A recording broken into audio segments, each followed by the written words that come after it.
sticking with ChatGPT, talking about how much of an impact it could really have across industries, let's talk about how it could help you find your next job. According to a working paper written by 3 MIT researchers, job seekers are tapping into AI. They're seeing an 8% increase in their chances of getting hired. Kerry Hannon joining us now with a closer look at this.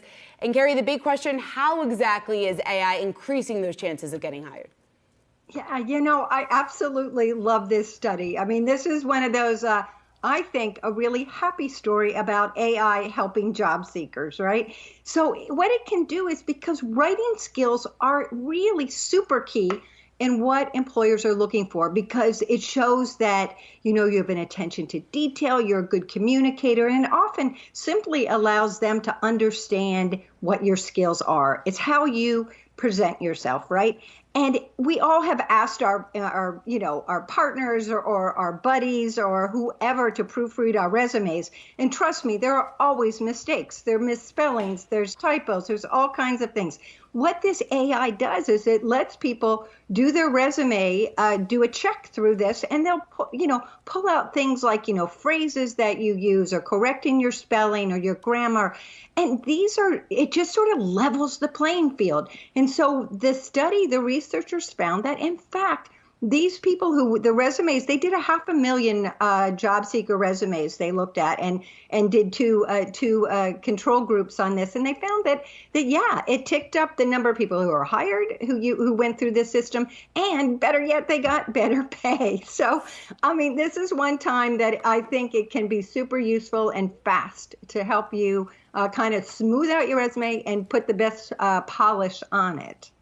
So Sean and I went through a little exercise. We asked ChatGPT to build our resumes. I frankly was astounded at how quick it picked up details from, I don't know, around the internet somewhere. I didn't put in any years. It filled those in terms of my experience.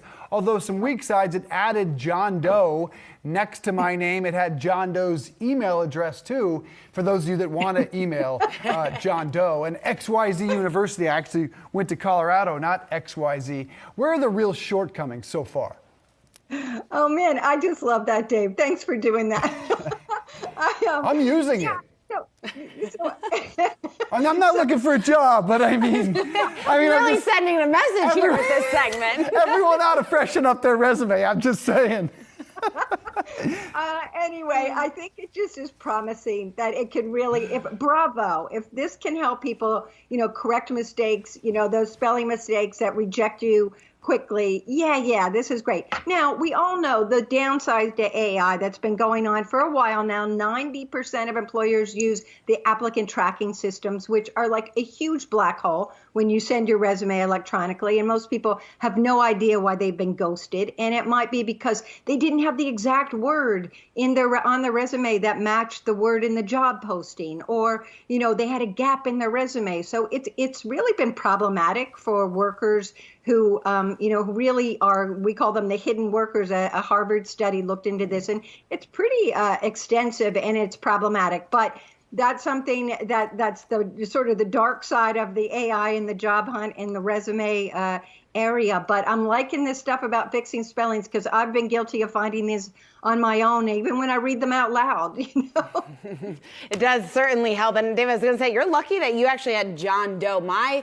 ChatGPT totally forgot to put my name anywhere on the resume. Did you tell it your name? I told it my name. That was the first thing I typed in there, and it didn't include it at all. But got some of the other information right, so it can't be too critical. Strong analytical skills. That's exactly what they got right. Exactly. Stuck the landing. Well to go, Chat. All right, Kerry, thanks so much for that. Thanks, guys.